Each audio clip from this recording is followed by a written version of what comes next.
Hello friends, this is Richa Sharma. अगर आपने मेरा चैनल सब्सक्राइब ना किया हो तो ज़रूर कर लीजिए ताकि आपको आने वाली वीडियोस की सारी इन्फॉर्मेशन मिल जाए।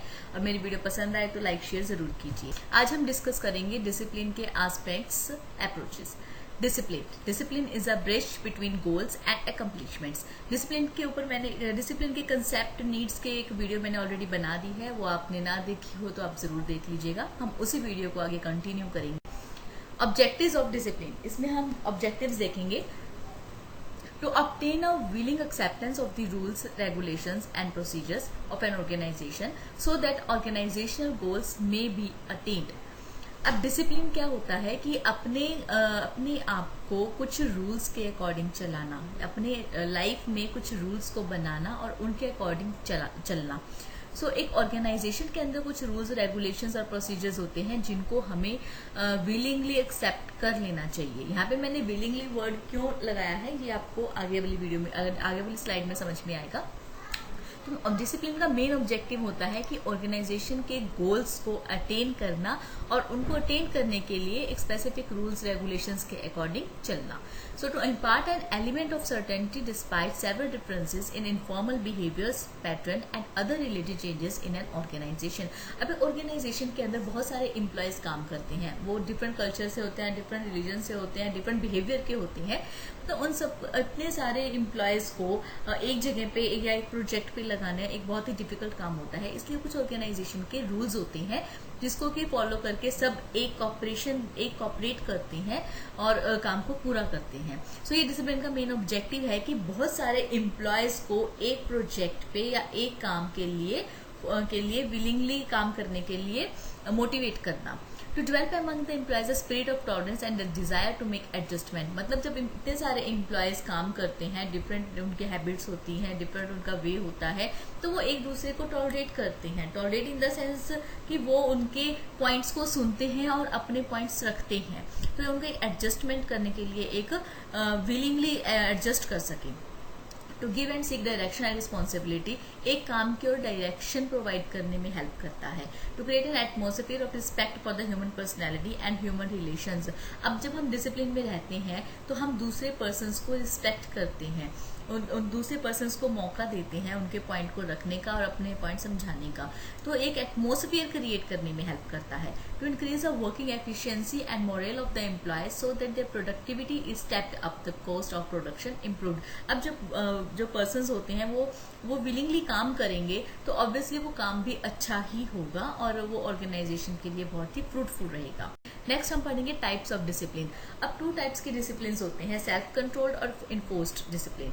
सेल्फ कंट्रोल में क्या होता है कि जब एक पर्सन है उसमें अपने आप ही वो विलिंग होता है काम करने के लिए, वो अपनी विलिंग का मतलब है अपनी इच्छा से कोई काम करना।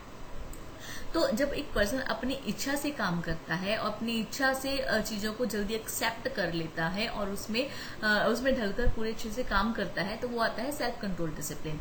इन self control discipline the employees brings her or his behaviour into agreement with the organisations official behaviour, कि जो ऑर्गेनाइजेशन का रूल्स नॉर्म्स बनाए गए हैं उसमें विलिंगली अपनी इच्छा से और जल्दी उसमें अपने आप को ढाल लेता है। It means the employee regulate their activities for the common goal of the organization के कॉमन काम के लिए अपनी एक्टिविटीज को रेगुलेट करता है, उनको काम करता है। As a result the human beings are inducted to work for a peak performance under self control discipline. जो पर्सन सेल्फ कंट्रोल डिसिप्लिन में काम करते हैं वो ज्यादा अच्छे से काम कर पाते हैं।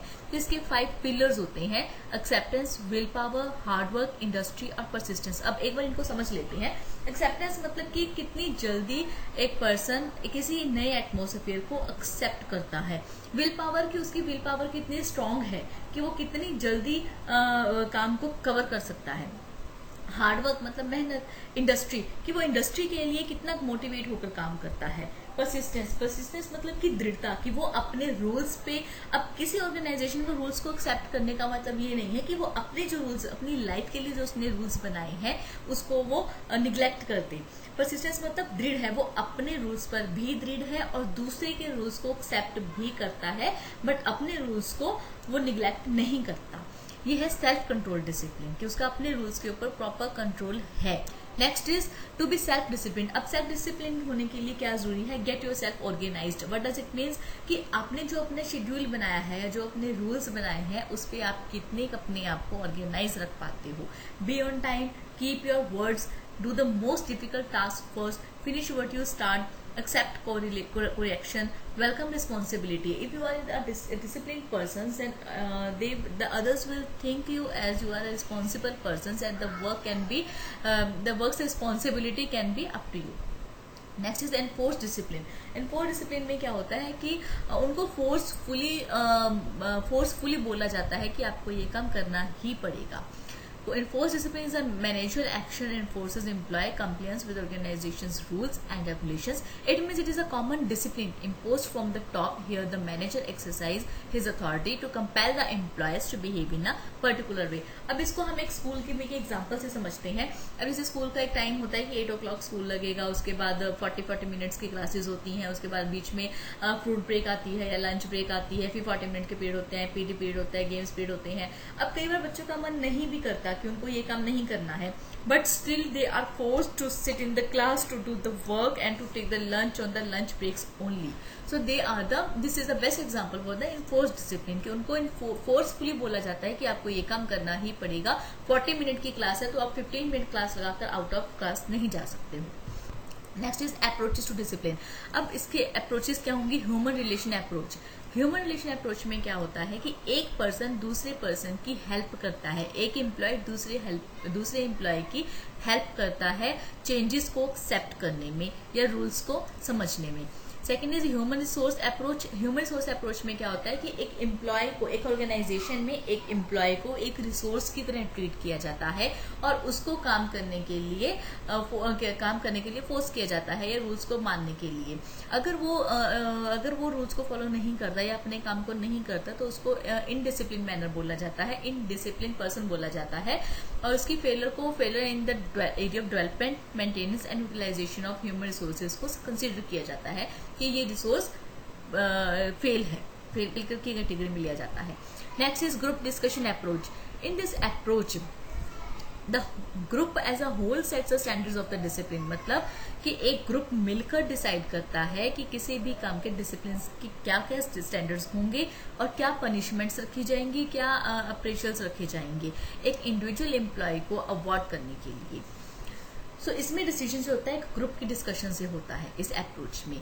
Leadership approach. In this approach every supervisor administrates the rule of discipline and guides, trains and controls the subordinates regarding disciplinary rules. अब इसमें लीडरशिप अप्रोच और ग्रुप डिसिप्लिन अप्रोच में मेन डिफरेंस क्या है कि ग्रुप डिसिप्लिन अप्रोच में एक group मिलकर स्टैंडर्ड्स को डिसाइड करता है और लीडरशिप अप्रोच में एक पर्सन एक लीडर की तरह काम करता है, एक एडमिन की तरह काम करता है और वही सारे रूल्स डिसाइड करता है। और जहां पे उसको जरूरत लगता है अपने एम्प्लॉयज के लिए या अपने फ्रेंड्स के लिए या जो भी उसके टीम मेंबर्स हैं उनके लिए ट्रेनिंग या गाइडेंस के लिए प्रोग्राम अरेंज करता है। तो इसमें रिस्पॉन्सिबिलिटी एक लीडर की आती है। Next is judicial approach. In this approach, in disciplinary cases are dealt on the basis of legislation and court decisions. मतलब जो भी legislation है हमारे जो court decisions को ही माना जाता है। The Industrial Employment Act 1946 to a certain extent prescribe the correct procedure that should be followed before awarding punishment to an employee in India. मतलब कि एक इंडस्ट्रियल एम्प्लॉयमेंट एक्ट निकाला था 1946 में कि एक ऑर्गेनाइजेशन के अंदर एक एम्प्लॉय अगर कोई गलत काम करता है, कोई भी गलत काम हो सकता है, तो उसको पनिश करने के लिए क्या क्या करेक्ट प्रोसीजर है।